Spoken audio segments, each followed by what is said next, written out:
Walk through the warehouse and assess the fire damage. But can you just do me a favor? Can you put a call into the construction crew? Because we need to start rebuilding as soon as possible, Max, okay? All right, thank you. I'll see you there. Does Stone Cold notice a change in the Jackal's biceps? Should I? Well, perhaps it's not yet visible to the naked eye, but... The Jackal's been lifting... I've been lifting weights. I thought it would be fitting, you know, to man up now that I'm gonna become a patriarch.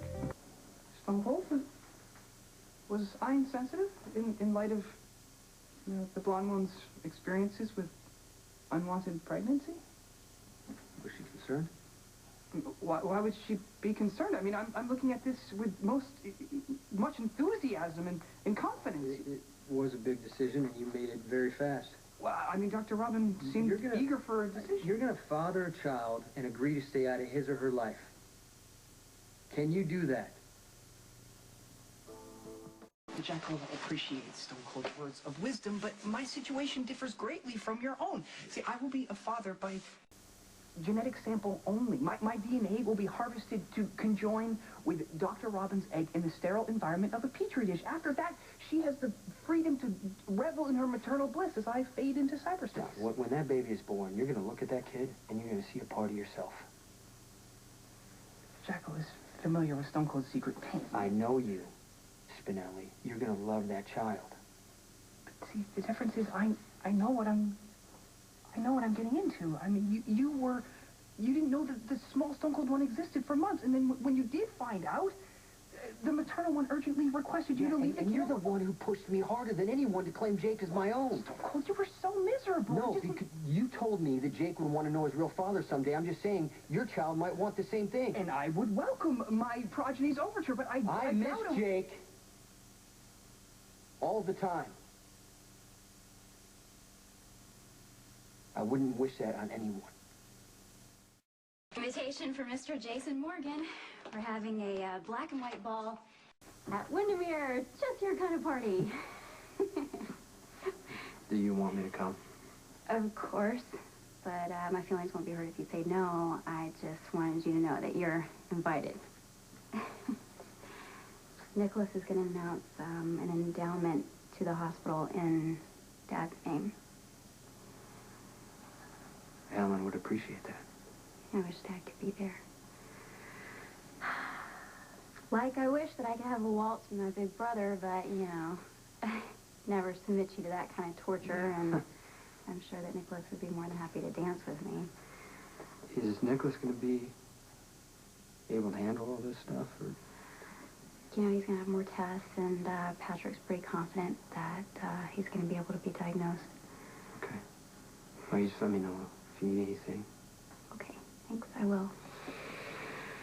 How about you? Have you heard from Elizabeth? No. How is she? Yesterday was a little tough. She and Lucky had the divorce mediation.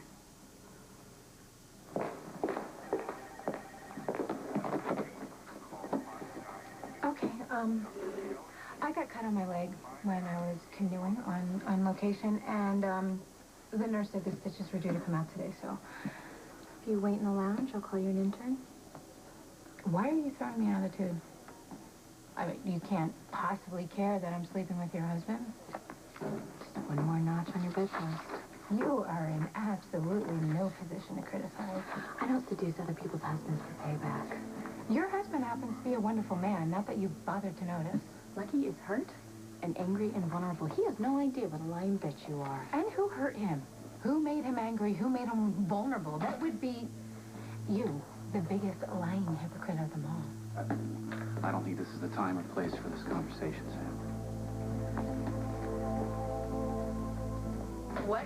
Why are you defending Elizabeth when she hurt your brother? No, she's working right now. It's unacceptable to talk about this here. Some people might find it unacceptable that Elizabeth married Lucky without even bothering to tell him that she slept with Jason, and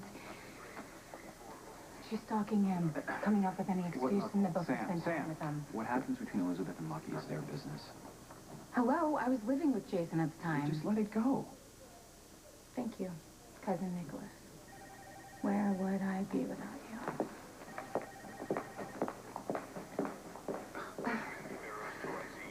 Thanks. She just walked right up and started in on me. Yeah. It seems that she's upset about more than just losing Jason. She's can't let it go.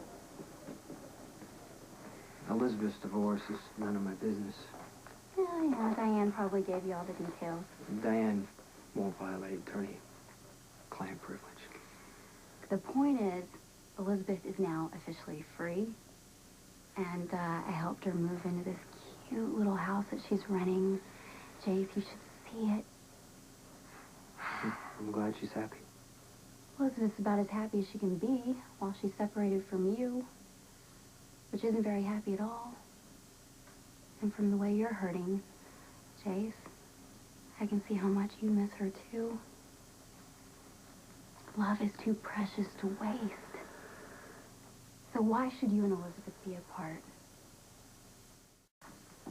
Warehouse is in much better shape than I expected, that's for sure. Well, it's like the explosion wasn't meant to cause any damage. Yeah, which doesn't make any sense if it was a warning from Zakara. Yes? Stone Cold, please come to the hospital. The situation is most dire.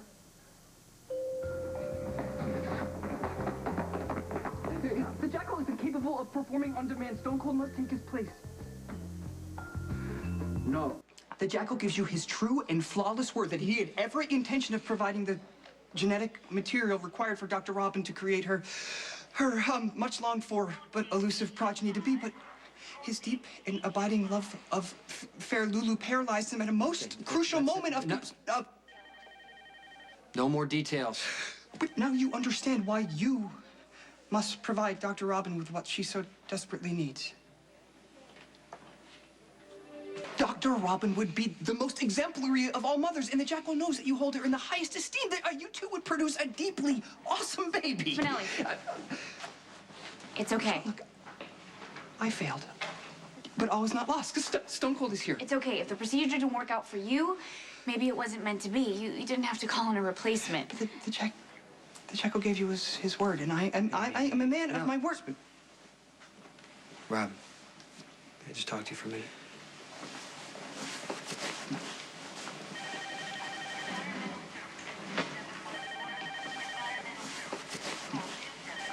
I'm so sorry, Jason. I am mortified. Don't be. I'm the one that told Spinelli he might need your advice. I know, I was standing right there. It never occurred to me that he would call you in as a substitute or announce to the entire 10th floor every detail of my life. I mean, it's ridiculous to think of you fathering my child. Not really.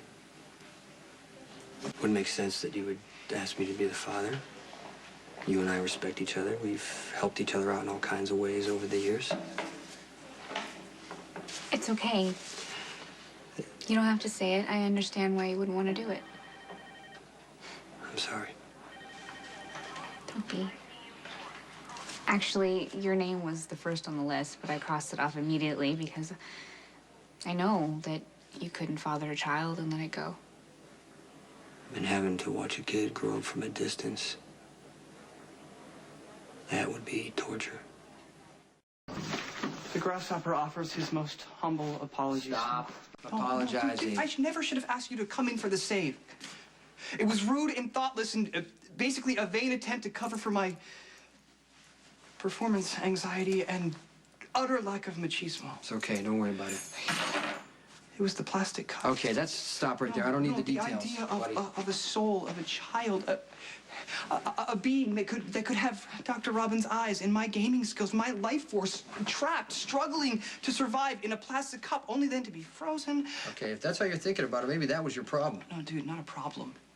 Complete and abject failure. I was so nervous. It felt like everything was closing in, you know? I crashed through all levels of the game. It was generous of you to want to help Robin. But you know what? You're allowed to have second thoughts. You don't think I'm a wimp? I think that you were honest about how you feel. And you know what? I hope this works out for Robin. I think that she has a lot to offer her child, but I don't think she really understands what it means for a man to know that he's a father. I know what this child means to Robin. I mean, she had no idea that she would live long enough to even make it through medical school, much less become a doctor, and now she's talking about having a kid. You're a true and loyal friend, Stone Cold. I just understand what Robin is asking from her baby's father, but I miss Jake all the time.